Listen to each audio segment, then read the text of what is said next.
Budget सत्र के पहले दिन राज्यपाल के अभिभाषण का बहिष्कार करने वाले कांग्रेस विधायक जीतू पटवारी अब अकेले पड़ते दिखाई दे रहे हैं। जहां अब इस पूरे मामले को लेकर सियासत का सिलसिला भी जारी है, वहीं बीजेपी के प्रदेश उपाध्यक्ष जीतू जराती ने भी पटवारी पर निशाना साधा है। मैं राज्यपाल जी का अभिभाषण का विरोध करता हूं और इसके बहिष्कार की घोषणा करता हूं। कैसे सुना जा सकता है ऐसा अभिभाषण जिसमें मध्य प्रदेश में गायों की हत्या में हम विश्व में अपना नाम कर दिया है।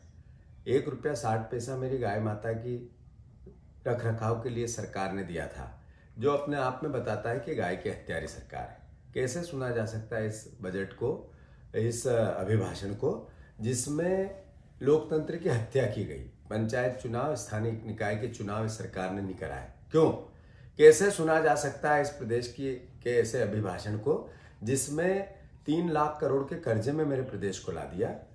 ये हर परिवार पर 50,000 के आसपास, परिवार के एक साथी पर 50,000 के आसपास कर्जा हो गया। कैसा भविष्य बनेगा मेरे प्रदेश का आर्थिक? ऐसे कैसे सुना जा सकता है इस प्रदेश के अभिभाषण को जिसमें किसानों का कर्जा खा गए, जिसमें किसानों की बीमे की राशि में अनियमितता हो गई, गबन हो गया। कैसे सुना जा सकता है ऐसे अभिभाषण को जिसने प्रदेश में 3,500 नई शराब की दुकानें डाल दी। सवाल मत पूछो, रोजगार की बात मत करो और शराबी बनो, मस्त रहो। हर सस्ती कर दी शराब, हर घर में रखो शराब, परिवहन सरल कर दिया। ऐसा प्रदेश का मुख्यमंत्री मैंने दूसरा नहीं देखा। कैसे ऐसे मुख्यमंत्री की सरकार का अभिभाषण सुना जा सकता है जिसमें हमारे देश के प्रधानमंत्री ने कहा कि आपने प्रदेश को नंबर 1 कर दिया बलात्कार में, आपने प्रदेश को नंबर 1 कर दिया बेरोजगारी में, आपने प्रदेश को नंबर 1 कर दिया कुपोषण में, आपने मध्य प्रदेश को नंबर 1 कर दिया मातृ मृत्यु दर में, आपने प्रदेश को भ्रष्टाचार में नंबर 1 कर दिया।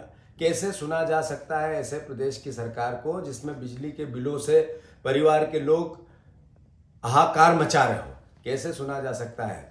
इसका मैं बहिष्कार करता हूं और माफी मांगते हुए ऐसी लूट की सरकार की अराजकता का विरोध करता हूं। देखिए, सच में आज मैं व्यथित हूं जीतू पटवारी जी की इस हरकत कह सकते हैं इसको। आज उन्होंने जो लोकतंत्र का मखौल उड़ाया है, जो मध्य प्रदेश की संसदीय कार्यशैली का और उस विधानसभा का मखौल उड़ाने का जो उन्होंने प्रयास किया है, वो घोर निंदनीय तो है ही है, लेकिन कहीं न कहीं लोकतंत्र का जो मजाक उन्होंने उड़ाया है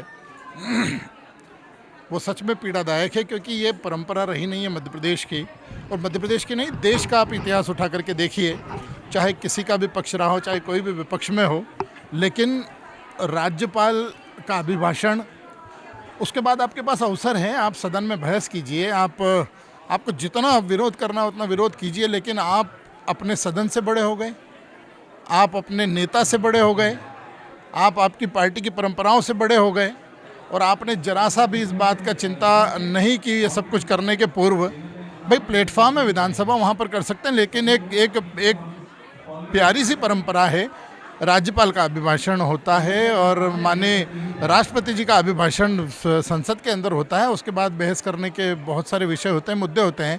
लेकिन जिस तरह से जीतू पटवारी जी ने आज अलोकतांत्रिक कार्य किया है, एक संवैधानिक पद पर बैठे हुए व्यक्ति ने इतने बड़े संवैधानिक नेतृत्व का जो अपमान किया है, वो निंदनीय। और ये मैं नहीं कह रहा हूँ, ये आप खुद इस बात का आकलन करिएगा पटवारी जी कि आप सिर्फ सस्ती लोकप्रियता के पीछे, आप मेरे मित्र हैं, मैं आपको ये सुझाव भी दूंगा, आपको ये सलाह भी दूंगा कि ऐसी परंपरा डालने का आप प्रयास नहीं करें जिसमें आप खुद ही घिर जाएं। आप देखिए आप किस तरह से अकेले पड़े हुए हैं, एक तरफ पड़े हुए हैं, आपके नेता ने आपके पीछे से हाथ हटा लिया। पूरी कांग्रेस का स्टेटमेंट है ये कि ये व्यक्तिगत जीतू पटवारी का ऐसा, क्योंकि आपको या तो आपको संसदीय परंपरा का पता नहीं है, ज्ञान नहीं है, या फिर जानबूझ करके विख्यात होने के लिए कुख्याताना हरकत आपने की है और ये निश्चित रूप से निंदनीय। हमारी परंपरा है, पक्ष भी है विपक्ष भी है, हम सब लोग एक प्लेटफॉर्म हमको विधानसभा दिया है, जनता ने हमको चुन करके भेजा है,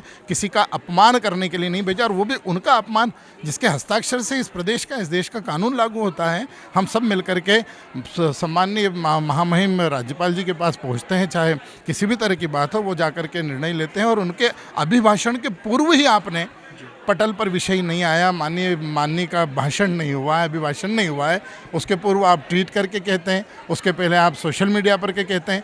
और आप तो आपसे एक और आग्रह है पटवारी जी कि आप जो ट्वीट करते हैं, आप जो सोशल मीडिया पर छाए रहने का प्रयास करते हैं, ज़रा आपके किए हुए ट्वीट को आप खोल करके देखिए, उनके कमेंट्स देखिए।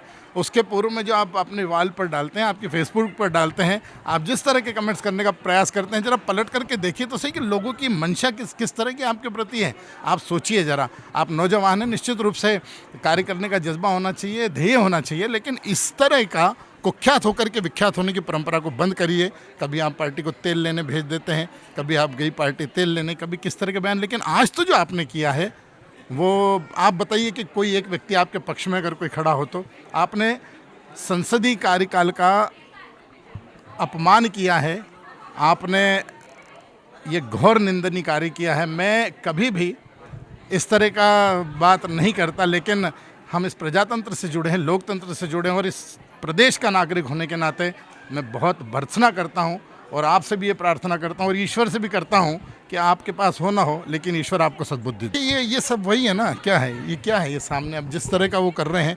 आप कल्पना करें कि इससे ज़्यादा आपने माननीय राज्यपाल जी का अपमान करने का प्रयास किया, आपने लोकतंत्र का अपमान करने का प्रयास किया, आपने आसंदी का अपमान करने का प्रयास किया, आपने विधानसभा का अपमान करने का प्रयास किया, और पलट में आपको क्या मिला? आपके नेता ने स्पष्ट रूप से कह दिया। माननीय कमलनाथ जी के प्रति मैं धन्यवाद प्रेषित करता हूं, वो इतने सीनियर, सुलझे हुए और गंभीर नेता है। उन्होंने तत्काल इस बात को खारिज करते हुए किया कि नहीं, ये हमारे विधायक ने ठीक नहीं किया, और ये आपको समझना पड़ेगा। और मैं ये कहता हूँ जीतू पटवारी जी कि कम से कम हर मामले में आप आगे चल के हो जाते हैं पीछे, लेकिन आपको सार्वजनिक रूप से इस बात की माफ़ी मांगना चाहिए।